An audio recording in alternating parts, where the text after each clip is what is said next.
Hello friends, welcome back to my channel. My name is Muhammad Diaya Gorki. I am an Aware Academy certified coach that helps people fight pornography addiction. And today I have a concept in psychology that I want to introduce you to, and this is called the wild horse effect. But before I move into that, I have this book. I want to recommend this book to each and every one of us, Psychology from Islamic Perspective. This book was authored by Dr. Aisha Uds and formerly known as Dr. Aisha Hamdan. This book is very, very profound. Anyways, let's go back to what we are discussing. Now, this topic that I have for you is about the wild horse effect. It describes how wild horses in the vast African savanna countries can become frantic and anxious when bitten by bats. To escape the bites of these bats, these horses will run endlessly until they collapse from exhaustion. Now, in reality, the amount of blood the bats take is minimal and not fatal. What truly brings this animal to this kind of reaction? Now, this is an overreaction to their minor wounds that they will be getting from these bats. Remember, life is 10% and 90%. Now, this 10% is what happens to you, and also this 90%, which is very important, is how you react to what happens to you, and which sums up to 100%. Now, the external factors are not always the most critical. The real cause of crisis often stems from losing our control or losing our emotions. Now, remember, ships don't sink because of water around them.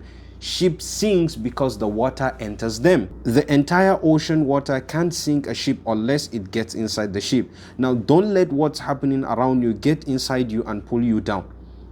This quote suggests that, or this concept suggests that while we can't control what happens around us, but we can control how we react to those things that happen to us. Like what Allah subhanahu wa ta'ala said in the Quran, أَحَسِبَ النَّاسُ أَن يُتْرَكُوا أَن يَقُولُوا آمَنَّا وَهُمْ لَا يُفْتَنُونَ. Do people think once they say we believe that they will be left without being put to test? We certainly وَلَقَدْ فَتَنَّا الَّذِينَ مِنْ قَبْلِهِمْ.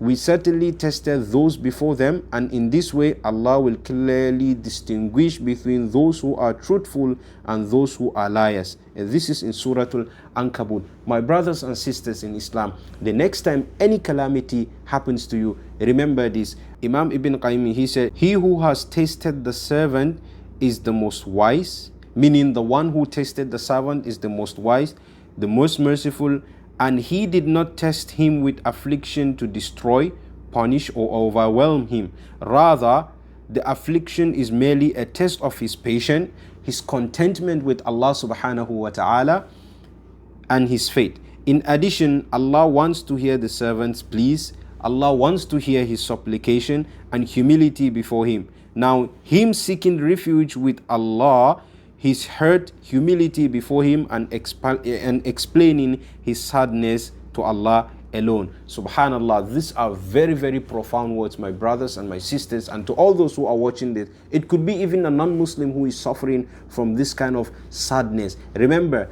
the next time something hits you, always remember the 90% is how you react to that situation, and how you react to that situation will determine how your life will goes or how you will handle the situation.